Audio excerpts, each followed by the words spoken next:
canal da Apoio. Sejam todos bem-vindos. Este é mais um podcast patrocinado pela Novartis.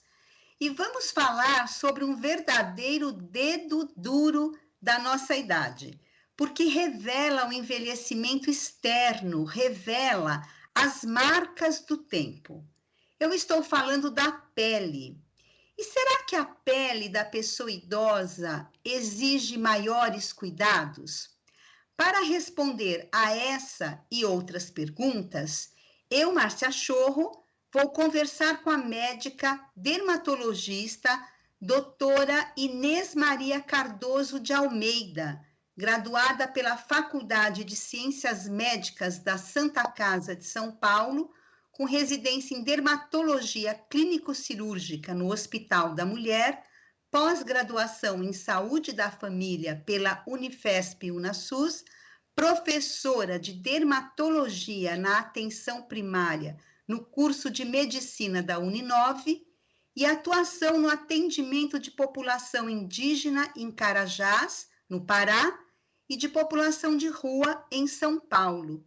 Muito obrigada, doutora Inês, por aceitar nosso convite e estar aqui no canal da Apoio. Eu que agradeço. Boa noite a todos. Sejam bem-vindos.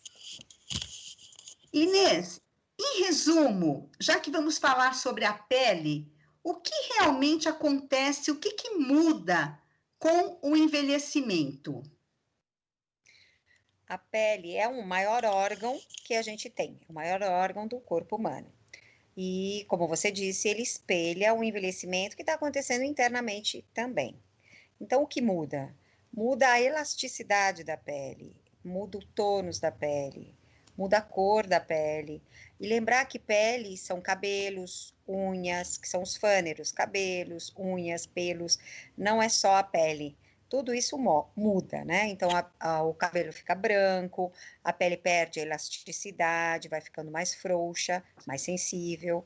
E a gente percebe o aparecimento das ruguinhas ou rugonas, né, com o passar dos anos, e aparecimento e alteração da coloração da pele, porque a pele mostra o passado da pessoa, o quanto ela tomou sol, o quanto ela se expôs ao sol. Então a gente vai ter manchas na pele advindas de todo o passado, toda a exposição solar, que o povo chama de manchas senis.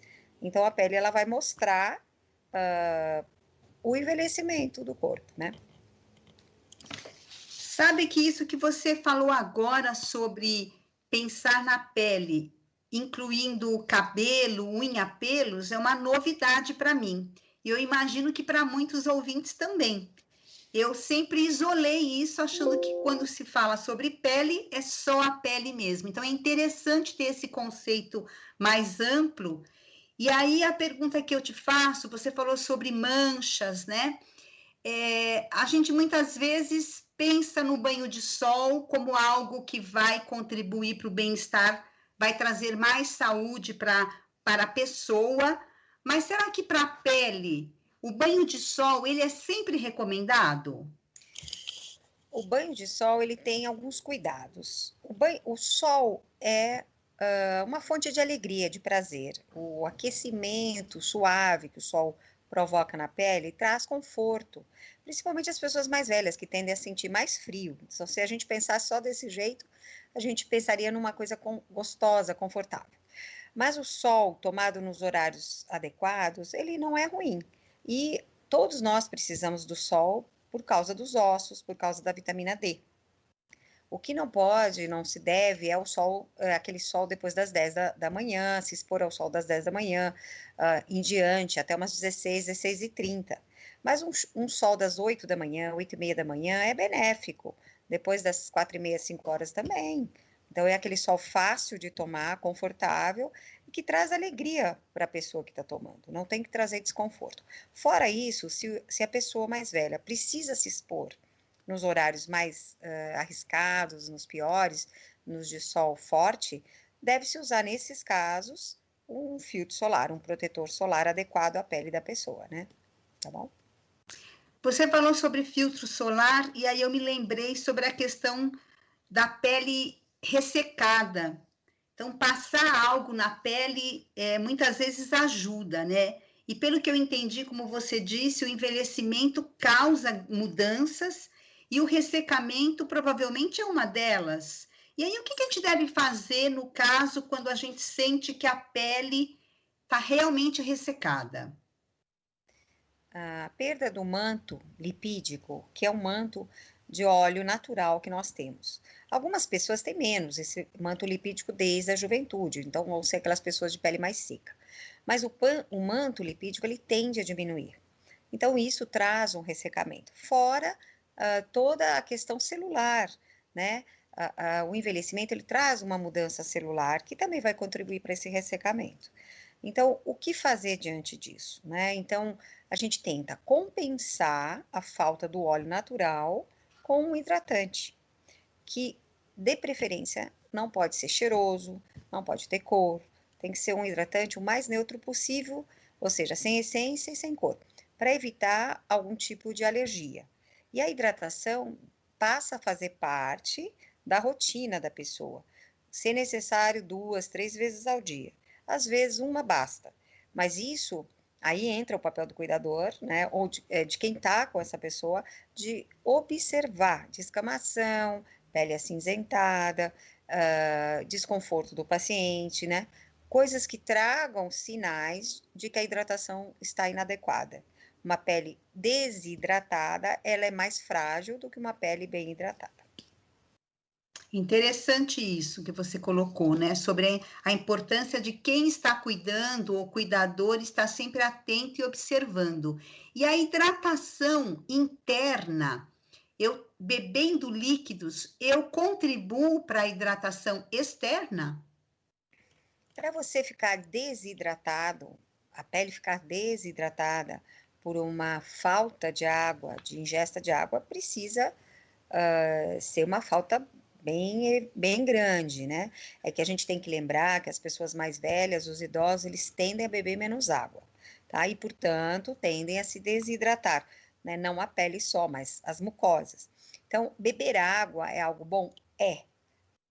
Você vai fazer o seu rim funcionar, você vai manter a sua pele com um turgor, mas não aquele ressecamento externo, em geral, ele não desaparece. Você pode beber a água que você quiser.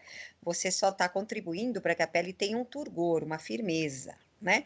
Lembrar sempre da ressalva das pessoas, dos idosos com insuficiência renal, porque a pessoa que já tiver alguma questão renal, aí o consumo, né, de água é mais restrito, tá? A ingesta, né? Entendi, Inês. Então, realmente, a hidratação, como você falou, 2, 3 vezes ao dia, dependendo do que o cuidador, a pessoa que está cuidando, observar, é fundamental. E essa observação que o cuidador faz, ela pode ajudar na prevenção de alguns problemas de saúde que uma pessoa pode apresentar na pele? O cuidador atento, ele observa a pele, porque ele vai tocar no paciente, ele provavelmente vai ajudar o paciente a tomar banho, a se vestir. Seria a pessoa mais indicada para fazer o exame dermatológico diário. Lembrar que há coisas que a gente não enxerga, mesmo não sendo idoso. Então, por exemplo, as costas. Então, se você tem alguma lesão nas costas, na face posterior das coxas, então o cuidador vai enxergar. Mas também a questão do exame, porque muitas vezes a sensibilidade do paciente está diminuída, então ele sente menos dor, sente às vezes menos coceira, os avisos, os sinais de alerta estão diminuídos. Então, o cuidador entra nessa situação, ou seja, ele vai ser quem vai dar o sinal de alerta, né? Observando alguma, por exemplo, uma assadura, o paciente não está sentindo ainda, está começando uma pequena úlcera, um hematoma, às vezes o paciente não sente, não vê, e o cuidador, ele vai fazer esse diagnóstico, né? Ele vai fazer essa observação. Você falou em assadura e alguns outros problemas. Esses são os mais comuns? Quais são os problemas que são mais frequentes na pele da pessoa idosa? O primeiro disparado é o ressecamento, né? Primeiro a gente pensa na coisa mais simples, vamos do mais simples ao mais complicado. Então, pele seca, dificilmente uma pessoa idosa não vai ter uma pele seca. Lembrar que a pele da face é diferente da pele do corpo. Então, você pode ter um idoso com pele oleosa na face, mas o corpo seco, tá? E às vezes o idoso se fixa só na pele da face. Não, mas eu tenho a pele oleosa, eu não posso passar creme. Não pode na face, mas tem que passar no resto do corpo. Então, o ressecamento seria o primeiro, né? O mais comum. As dermatites, né, por exemplo, dermatite de contato a um sabão em pó, a um amaciante, a perfume, que às vezes as pessoas querem deixar os idosos cheirosinhos, né, fofos e tudo mais, cuidar muito, mas a gente tem o problema dos cosméticos. Então, creme muito cheiroso, então o ideal é usar um creme hidratante sem perfume, sem cor, né? A dermatite de contato, às vezes, por um botão de uma calça, né? A pulseira do relógio, tá? Essas pequenas coisas. Outra dermatite muito frequente, que não deixa de ser uma dermatite de contato, é a dermatite das fraldas, né? Então, o paciente que fica com fralda ou com aquelas calcinhas porque tem uma incontinência, né? Ou porque não é bem cuidado, né? Então fica muito tempo sem se higienizar. Pode desenvolver uma dermatite das fraldas, que é uma dermatite de contato à urina e fezes, tá? Também é uma coisa muito frequente. Outra também que a gente percebe muito em função da fragilidade da pele, porque a pele vai ficando fina, né? Então, o estroma, o tecido que manteria a pele firme vai diminuindo. E então, as capilares, que são vasinhos muito fininhos, então as nossas veias, tudo fica mais exposto. Então, os traumas provocam os hematomas, as equimoses, tá? Isso em função desse adelgaçamento. A pele fica fina, né? E com menos camadas, as camadas ficam mais fininhas, né? Então, é muito comum você ter aquelas manchas roxas, né? É uma queixa comum, inclusive, né? Então, tem que se ter cuidado, né? Porque a pele está mais fina. Outra coisa que também é bem comum são os carcinomas, né? O câncer de pele.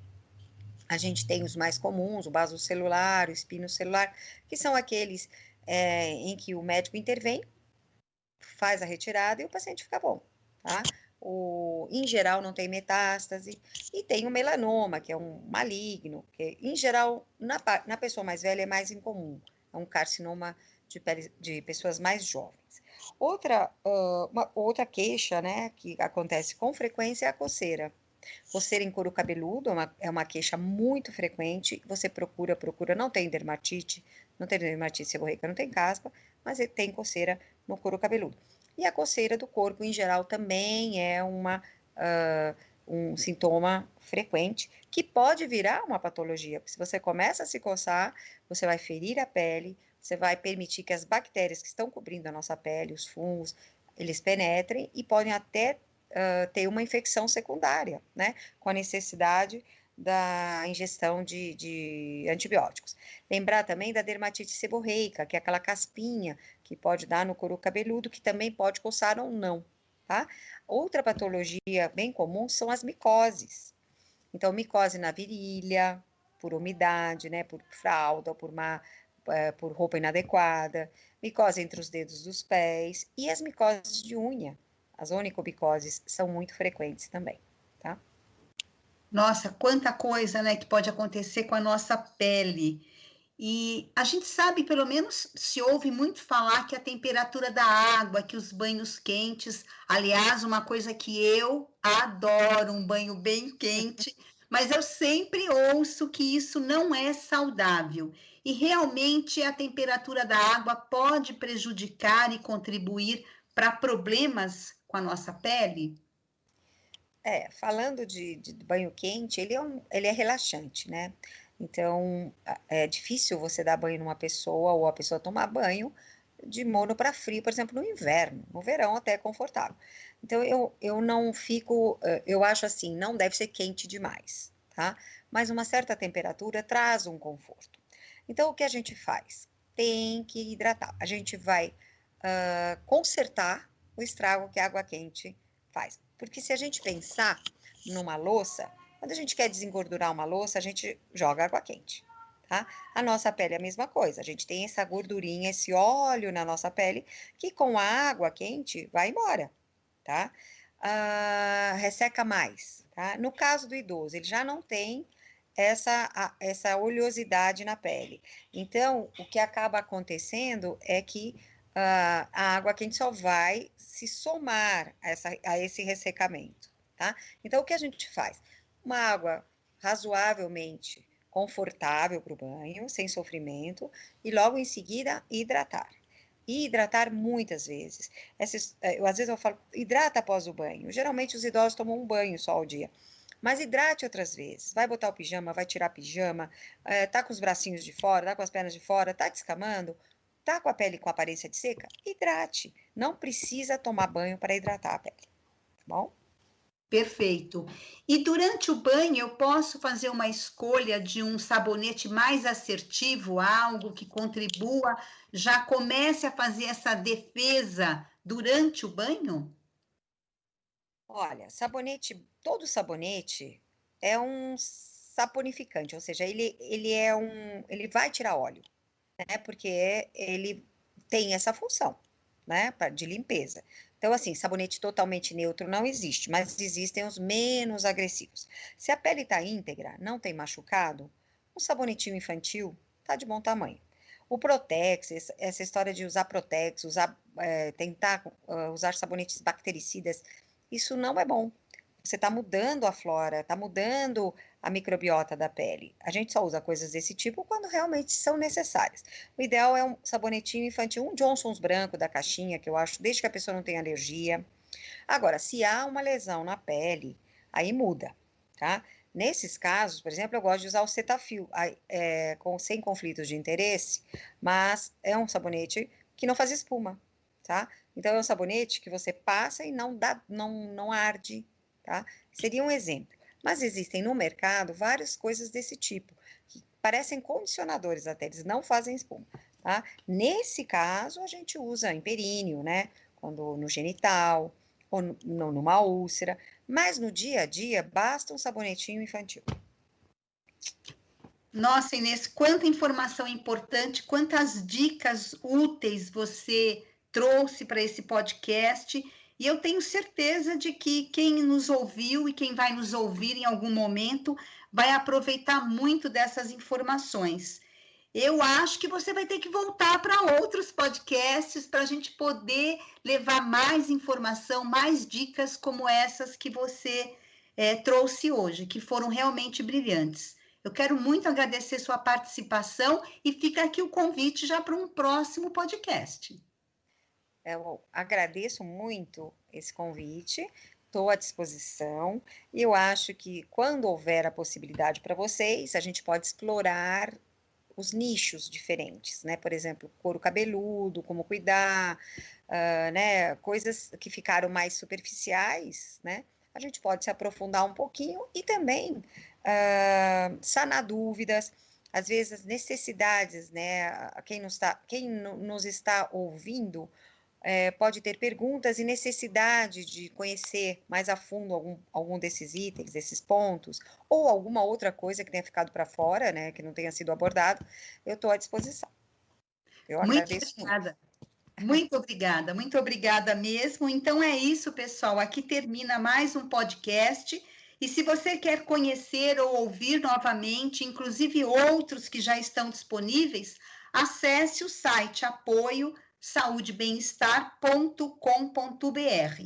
Nele você encontrará muitos outros conteúdos úteis para quem quer se cuidar ou quem cuida de alguém. Lá também você vai encontrar uma websérie com um episódio que fala muito sobre a higiene e hidratação da pele, confirmando muito do que nós ouvimos aqui hoje, com a participação da doutora Inês Maria, que foi realmente muito gentil em estar aqui. E é claro que eu também não posso deixar de agradecer a Novartis por acreditar que sempre é possível ajudar a quem precisa. Então, muito obrigada a todos e até uma próxima. Tchau, tchau.